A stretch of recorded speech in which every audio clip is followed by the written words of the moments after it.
Ki Hajar Dewantara, pendidikan dan pengajaran merupakan usaha persiapan dan persediaan untuk segala kepentingan hidup manusia, baik dalam hidup bermasyarakat maupun hidup berbudaya dalam arti yang seluas-luasnya.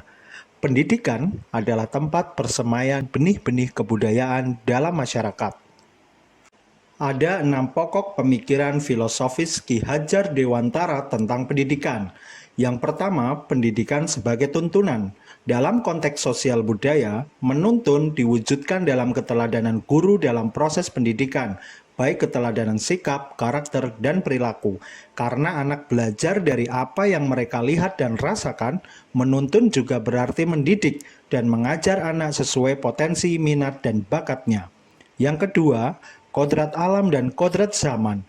Pendidikan harus mempertimbangkan kodrat alam dan kodrat zaman karena kedua hal ini tidak dapat dipisahkan dalam diri anak.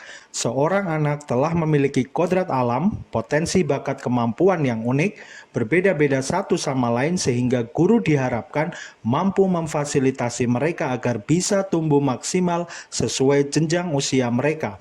Pembelajaran akan menjadi menyenangkan jika dilakukan sesuai kodrat anak, yaitu bermain. Sementara kodrat zaman, bagaimana seorang guru mampu membimbing anak agar siap hidup mandiri dalam zaman yang terus berubah. Yang ketiga, guru ibarat petani dan murid adalah bibitnya. Guru ibarat petani yang menyiapkan lahan, memupuk, mengairi, dan membersihkan hama agar bibit tumbuh subur, berbunga, kemudian berbuah. Petani dapat mengupayakan tumbuhnya bibit dengan sebaik-baiknya, tetapi tidak dapat mengubah kodrat bibit menjadi tanaman lain. Demikian pula guru. Guru dapat mengupayakan bertumbuhnya potensi anak dengan sebaik-baiknya, tetapi tidak dapat mengubah kodrat anak. Yang keempat, prinsip bukan tabula rasa. Anak lahir bukan kertas kosong yang bisa diisi oleh orang dewasa sesuai kehendaknya. Anak sudah membawa garis-garis dan coretannya masing-masing. Tugas guru adalah menebalkan garis yang baik-baik dan membiarkan garis yang tidak baik agar tidak terlihat. Guru menuntun anak agar menampakkan potensinya menjadi nyata, sekaligus meminimalisasi sifat atau tabiat buruknya. Yang kelima, budi pekerti. Pendidikan itu adalah benih-benih kebudayaan yang dapat mengantarkan murid pada budi pekerti, olah cipta, olah rasa, olah karsa, dan olahraga yang luhur. Sedangkan yang keenam, berhamba pada anak. Ini berarti pendidikan yang mengutamakan anak, berpusat pada anak, dan memuliakan anak. Pendidikan dilakukan untuk satu-satunya tujuan, yaitu membuat anak menjadi selamat dan bahagia.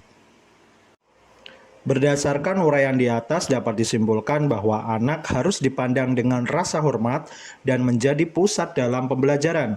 Guru dan murid memiliki kedudukan yang sejajar dalam dunia pendidikan. Anak adalah hal yang paling bernilai. Guru harus menerima macam-macam anak yang berbeda sesuai kodrat dan fitrahnya.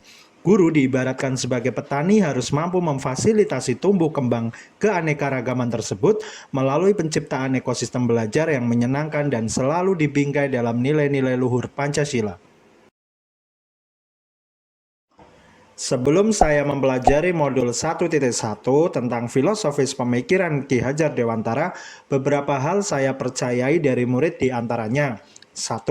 Saya beranggapan tugas saya sebagai seorang guru adalah untuk mentransfer pengetahuan dan keterampilan, bahwa pembelajaran hanyalah transfer ilmu semata. Bagaimana menjadikan murid saya paham dengan materi-materi yang saya berikan, mengerjakan tugas, dan memperoleh nilai yang bagus. Jika peserta didik mendapat nilai pengetahuan yang memuaskan, maka kinerja guru berhasil, begitu sebaliknya. Yang kedua, saya tidak memahami kebutuhan murid akan kenyamanan belajar dan kemerdekaan belajar. Bagi saya, jika mereka mengikuti seluruh perintah, duduk rapi, diam, tertib, dan pandangan yang terpusat pada gurunya dengan harapan dapat membuat siswa dengan mudah memahami materi-materi yang saya sampaikan. Tiga, saya percaya bahwa tugas dan sanksi merupakan metode yang efektif untuk mendisiplinkan anak dan membiasakan anak untuk bertanggung jawab atas perbuatannya. Yang keempat, saya juga sering mengeluh karena ada sebagian anak yang tidak mengumpulkan tugas, sulit diatur dan tidak dapat menyelesaikan tugas tepat waktu. Walaupun soal-soal atau tugas itu sangat mudah dan materi sudah saya jelaskan. Yang kelima, hasil belajar sesuai KKM atau di atas KKM merupakan suatu prestasi. Yang keenam, saya tidak pernah membuat kesepakatan bersama saat mengawali pelaksanaan pembelajaran. Setelah saya mempelajari modul 1.1, terdapat perubahan pada pemikiran dan perilaku saya. Yang pertama, saya mulai dari diri sendiri, memotivasi diri dengan membenahi cara pandang dan berpikir saya. Saya berusaha memberikan tauladan yang baik dari cara bersikap dan bertutur kata. Bahwasannya seorang anak mengamati perilaku kita dan menirunya.